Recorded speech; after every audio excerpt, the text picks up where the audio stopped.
Chapter 42. Joseph's brothers go to Egypt. Just going to take a nice little vacation, just a little pop over to Egypt for a little bit. It's actually probably because of the famine. But let's find out for sure. Let's not be prematurely judgmental. When Jacob, hey, Joseph's dad, good old Jacob, another guy who didn't really do anything good for anyone. When Jacob learned that there was grain in Egypt, he said to his sons, "Why do you just keep looking at each other?" That is just like dads today. One of my favorite idioms in a foreign language is "you're like a goose staring into a bottle." He continued, "I have heard that there is grain in Egypt. Go down there and buy some for us so that we may live and not die. You need to go down there so that we can not die. I want to live." Then 10 of Joseph's brothers went down to buy grain from Egypt. But Jacob did not send Benjamin. Benjamin is the child that he renamed as his wife died. His wife gave him a name, Ben-Oni, and then he went, no, you're Benjamin instead. And then his wife was like, eh. It was honestly a terrible thing to do. It's the most recent terrible thing that Jacob has done. But Jacob did not send Benjamin, Joseph's brother, with the others because he was afraid that harm might come to him. Right. Playing favorites again. You're the kid I liked most. Last one before my wife died. Stay here so you don't get hurt. So Israel's sons were among those who went to buy grain. They really are just using his name interchangeably. He was named Israel by God after wrestling with him in the desert, or I don't know, he was named then and then like renamed again later. Like they kept calling him Jacob, but then he got named Israel again, and as you can see here, they're just literally going back and forth between the titles. For there was famine in the land of Canaan also. I touched on that in the last video. Egypt is soaring in their economy because they have plenty of food to give to everybody while making tons and tons of cash. Now, Joseph was the governor of the land. They had governors? What defines a governor? Like, what's the actual dictionary definition? I guess he's governing.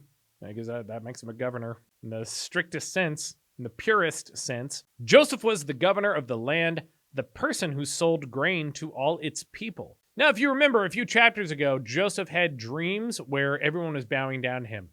And it was one of the reasons his brothers and even his dad, who loved him, he was like his favorite son. Even his dad was kind of like irked a little bit.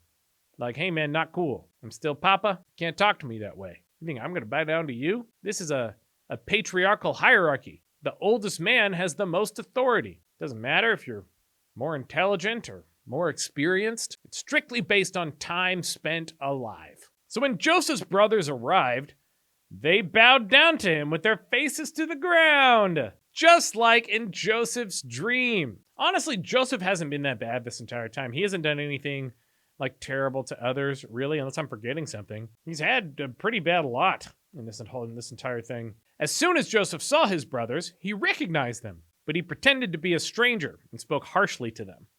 Okay, actually, that's not really cool. As soon as I said that, of course that's what happens. "Where do you come from?" he asked. And keep in mind, it's been like 13 years since they've seen each other. It said that Joseph was sent into slavery when he was 17 years old, and he's now 30, according to the last chapter. So he's had well over a decade to sink his teeth into this juicy situation. And that is a cross-reference phrase that I intentionally used because there's a famine. "From the land of Canaan," they replied, "to buy food." Although Joseph recognized his brothers, they did not recognize him. Then he remembered his dreams about them and said to them, "You are spies! You have come to see where our land is unprotected." Like the dream that I was talking about. It's the one where it was like several sheaves of grain is what it was, like bundles of grain. And then he had another one where the stars were bowing down to him. Is it saying he's remembering that dream? Because I don't know what else. Is it just saying that he's accusing them of being spies because he's still messing with them? It seems like they're like related. He remembered his dreams and then he said they were spies. So it's a weird structure of it's all like one sentence. It's not separated by a period or anything. So it's a comma and a quote. "No, my lord," they answered. "Your servants have come to buy food." That's how everyone speaks in this Bible. If you want to like humble yourself and appear small, you say, "Your servant is doing this," like saying that you're the servant for someone else. "Your servant has sent you a message." That's what Jacob was doing with Esau, actually. This is the same Jacob as Jacob and Esau, by the way. That's why Jacob's a terrible person. He did all the horrible things to his brother. And they made up later. Like, Esau just didn't care. He was a cool dude. Esau's that other guy who was, like, pretty chill. I liked him. "No, my lord," they answered. Your servants have come to buy food. We are all the sons of one man. Your servants are honest men, not spies. I wonder what geopolitics were like back in the day. The fact that they're clearly like aware of spies and people warring between each other. Specific tactics that they use to try and subvert people from other countries. No, he said to them. You have come to see where our land is unprotected. They're arguing like children. No, you're not. You are coming to see where our land is unprotected. He just says the same thing. But they replied, your servants were 12 brothers, the sons of one man, who lives in the land of Canaan. They're just like stating their point again. See, our story is consistent. The youngest is now with our father, and one is no more. And Joseph goes, oh, I'm the one. It's me. I'm a governor now. Joseph said to them, it is he's reveling in this. It is just as I told you. You are spies, and this is how you will be tested. As surely as Pharaoh lives, you will not leave this place unless your younger brother comes here. Man, he's really putting him through the ringer. You guys sold me into slavery. I was in prison for 2 years. I watched a guy get impaled. Send one of your number to get your brother. The rest of you will be kept in prison so that your word may be tested to see if you are telling the truth. He's using a lot of T words. This is a good alliteration. If you're not, then as surely as Pharaoh lives, you are spies. He can't prove that. He's just saying whatever he wants to say. I mean, it's been 13 years. Of course he's held a grudge. Joseph can only be so pure. And then he put them all into custody for 3 days. How long does it take for someone to go back and get Benjamin? I would think traveling all the way back to Canaan is not like a quick trip. They're not just hopping in the Tesla and making their way back across the country. On the 3rd day, Joseph said to them, do this and you will live, for I fear God. If you are honest men, let one of your brothers stay here in prison, while the rest of you go and take grain back for your starving households. Joseph is really going back and forth here with his choices. This would be so confusing if you were the brothers. He's letting us but one of us have to stay, but there's still one going and getting the younger one in Canaan. But you must bring your youngest brother to me, so that your words may be verified and that you may not die. This they proceeded to do. That's the narrator. This they proceeded to do. They said to one another, surely we are being punished because of our brother. Oh, like Joseph. Surely because of that thing we did all those years ago. So they remember him, but they don't recognize him?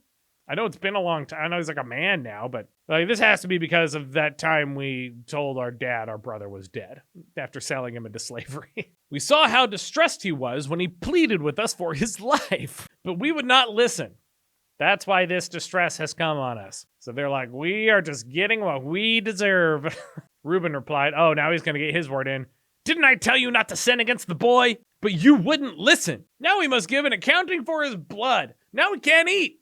Now we don't get any grain. This is all your fault. They did not realize that Joseph could understand them, since he was using an interpreter. Oh, that's cool. Wait, shouldn't Joseph just understand? He doesn't need an interpreter. He speaks the language of his native tongue. And if he had even if he didn't understand the language and he had an interpreter, wouldn't that mean the brothers know that he understands? Is it a secret interpreter? I'm confused by that. He turned away from them and began to weep. Oh, wow, he's moved. That's sad. He's treating his brothers like crap, but he's still moved by the situation. But then came back and spoke to them again. He had Simeon taken away. I remember Simeon. You guys remember Simeon? He had Simeon taken away from them and bound before their eyes. Why is he doing this? See what you've done? You spies! You don't like that, do you? That's going to happen to you. Get your youngest brother for me. Joseph gave orders to fill their bags with grain to put each man's silver back in his... Oh. To put each man's silver back in his sack. I was like, silver back? It's like a gorilla? To put each man's silver back into his sack and give them provisions for their journey. So he is just giving them food anyway? This isn't very 4D chess of him. After this was done for them, they loaded their grain and their donkeys and left. At the place where they stopped for the night, one of them opened his sack to get feed for his donkey, and he saw his silver in the mouth of the sack. My silver has been returned, he said to his brothers. Here it is in my sack. Why did Joseph put silver in the sack? Did I miss something here? He just put silver back in... What? Joseph gave orders to fill the bags of grain to put each man's silver back in his sack. Maybe they just came with silver, like they were carrying money on them, and he put it back in their sacks. I'm going to stop talking about these guys' sacks. Their hearts sank, and they turned to each other trembling and said, what is this that God has done to us? Do they think like God is punishing them, like through trickery? Maybe Joseph put the Joseph put the silver in there to frame them? I feel like I'm missing context here. Why is this not written with more sensibility? Sense and sensibility. When they came to their father Jacob in the land of Canaan, they told him all that had happened to them. So now they're all back in Canaan with sacks of grain and silver. If I'm following this correctly, that's where we are. They said, the man who is lord over the land spoke harshly to us and treated us as though we were spying on the land. But we said to him, we are honest men. We are not spies. We were 12 brothers, sons of one father. The Bible tells every story twice. One is no more, that's Joseph, and the youngest is now with our father in Canaan. Then the man who is lord over the land said to us, this is how I will know whether you are honest men. Leave one of your brothers here with me. Okay, so that's what he did. They left Simeon. And take food for your starving households and go. So Simeon is collateral. This whole time he's just in a corner. He said he bound him up. How long does he keep him bound? But bring your youngest brother to me so that I will know you are not spies, but honest men. Then I will give your brother back to you, and you can trade in the land. So they get trade licenses. They bring back Benjamin, little baby Benjamin, that Jacob didn't want to get hurt. As they were emptying their sacks, there in each man's sack was his pouch of silver. So it says exclamation point. It's like, there was the silver. So I guess they didn't know that they all had silver in their bags. Joseph was like, just put silver in everyone's bag. Like some kind of weird Santa Claus. When they and their father saw the money pouches, they were frightened. We are not supposed to have this silver. We are going to get killed. Someone's going to come after us. They're going to say it was us. They're going to frame us with the silver. And we're all going to get impaled. Their father Jacob said to them, you have deprived me of my children. Joseph is no more, and Simeon is no more, and now you want to take Benjamin. Everything is against me. Yeah, this sounds like a middle-aged man. Then Reuben said to his father, good old Reuben, good old reliable Reuben, Reuben who didn't want Joseph to die or get sold into slavery. Reuben said, you may put both of my sons to death if I do not... Okay, Reuben, you're taking it a little too far here. You may put both of my sons to death, as in you can kill your grandsons if I do not bring him back to you. You may put both of my sons to death if I do not bring him back to you. So if I don't bring back your sons, you can kill your grandsons. Entrust him to my care, and I will bring him back. So now he's using his sons as collateral. But Jacob said, my son will not go down there with you. His brother is dead, and he is the only one left. If harm comes to him on the journey you are taking, you will bring my gray head down to the grave in sorrow. End of chapter. That one's kind of a dark ending. I will say, the title for the next chapter is The Second Journey to Egypt. That's chapter 43. I don't remember this little in-between part of the story. I thought all this happened like on the first trip. I remember like kind of how it ends. I think I remember like the next movement that happens. But yeah, I guess we'll see how it all unfolds. When Jacob's head to get brought down in sorrow. See you guys next time.